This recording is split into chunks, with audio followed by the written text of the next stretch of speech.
नमस्कार साथियों, उज्ज्वल competition classes में आपका स्वागत है। रीजनिंग का एक महत्वपूर्ण चैप्टर घन और घनाभ चल रहा था। आज उसी के विषय में हमें क्या है आगे चर्चा करना है।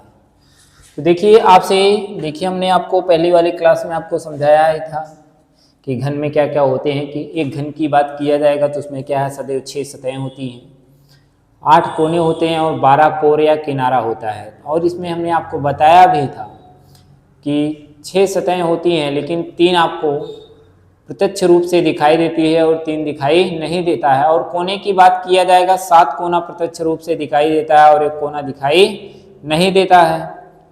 और कोर की बात किया जाएगा तो हमने आपको 12 बताया था, जिनमें से 9 कोर आपको दिखाई देती है और 3 कोर आपको दिखाई नहीं देती है। जैसे अगर इसी की बात कर लें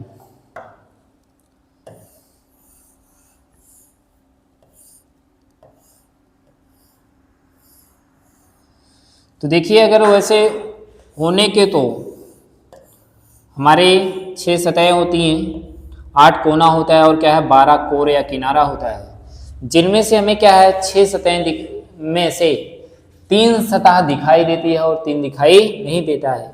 इसमें आपसे पूछा क्या जा रहा है कि एक घन में सदैव होते हैं। देखिए आपको दिया गया 6 सतहें, 4 सतह, 3 सतह और क्या है 8 सतह। तब आपको बताना क्या है कि कितने सतहें होती हैं, तब आपको बताना क्या है 6। तो इस सवाल को आपको समझ में आया होगा। आइए अगली सवाल को देख लेते हैं। देखिए अगला कहा क्या जा रहा है कि एक घनाभ में सदैव होते हैं। देखिए अब चाहे घन होगा चाहे घनाभ होगा तो उसमें क्या है सदैव 6 ही सतहें होंगी। तो इसका भी उत्तर हमारा क्या होगा। तो हमें उम्मीद है कि इस सवाल को आप समझ पाए होंगे। आइए हम अगली सवाल को देख लेते हैं। देखिए अगला क्या कहा गया है कि एक घन में सदैव होते हैं। देखिए आपको दिया गया है 12 कोर, 9 कोर, 10 कोर और क्या है 8 कोर। देखिए कोर या किनारा की बात किया जाएगा तो हमने आपको कितना बताया था 12, जिनमें से 9 दिखाई देता है और 3 दिखाई नहीं देता है। लेकिन टोटल कोर कितना होता है क्या बताते हैं। आइए हम अगली सवाल को देख लेते हैं।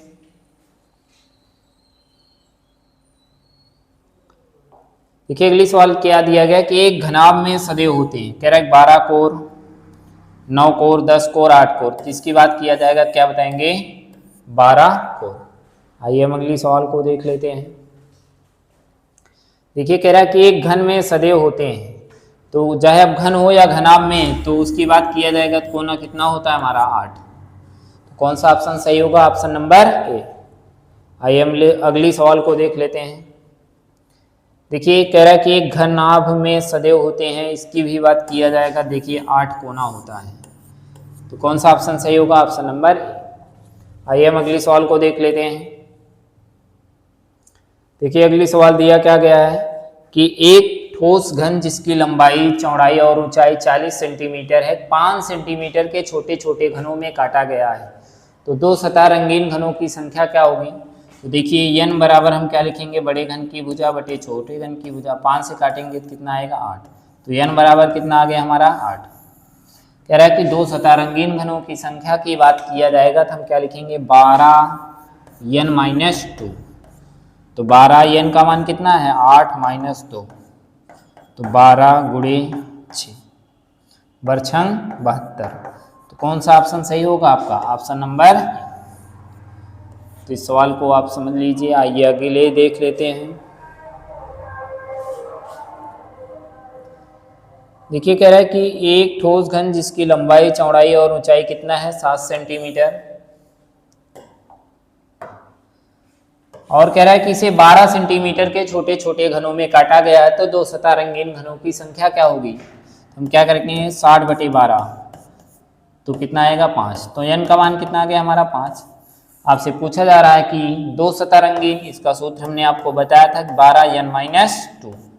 तो 12n का मान कितना है 5 - 2, तो 12 गुणे 3 क्या बताओगे 36। तो इस सवाल का उत्तर हमारा क्या होगा 36। तो हमें उम्मीद है कि इस सवाल को आप समझ पाए होंगे। आइए हम अगली सवाल को देख लेते हैं। देखिए कहा क्या गया है कि एक ठोस घन जिसकी लंबाई, चौड़ाई और ऊंचाई 40 सेंटीमीटर है, 5 सेंटीमीटर के छोटे छोटे घनों में काटा गया है। कह रहा है कि 3 सतह रंगीन घनों की संख्या क्या होगी। देखिए आपसे चाहे 3 सतह रंगीन की बात किया जाए या शीर्ष घन की बात किया जाए या आपसे पूछा जाए कोना कितना है, सदैव उत्तर आपको क्या देना है, 8 ही देना है, क्योंकि कोना जो है वही हमारा क्या है, 3 सतह रंगीन होती है। तो आइए हम अगली सवाल को देख लेते हैं। देखिए कह रहा है कि एक ठोस घन जिसकी लंबाई चौड़ाई और ऊंचाई 40 सेंटीमीटर है, इसे 5 सेंटीमीटर के छोटे छोटे घनों में काटा गया है। देखिए कह रहा है कि शीर्ष घन कितने होंगे, तो इसका उत्तर आपको सदैव क्या देना है, 8 देना है। तो हमें उम्मीद है कि जितना हमने सवाल आज पढ़ाए हैं आपको समझ में आया होगा। अगर आपको समझ में आया है तो लाइक करिए, कमेंट करिए, शेयर करिए।